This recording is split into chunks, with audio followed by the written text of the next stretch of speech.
Bakınız ne diyordu vatan şairimiz ve ahlak kahramanımız merhum Akif?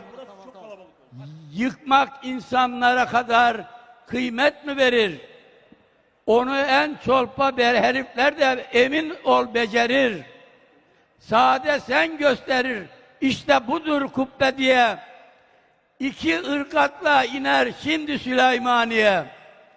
Ama gel bak kaldıralım dendi mi hayhat, o zaman bir Süleyman o daha lazım, yeniden bir de Sinan. Hamdolsun Türk milletine, ne Süleyman biter ne de Sinan biter. Günümüzün Süleyman'ı ve Cumhurbaşkanımız Recep Tayyip Erdoğan. Günümüzün Sinan'ı Murat Kurum Bey Çevre Bakanımız.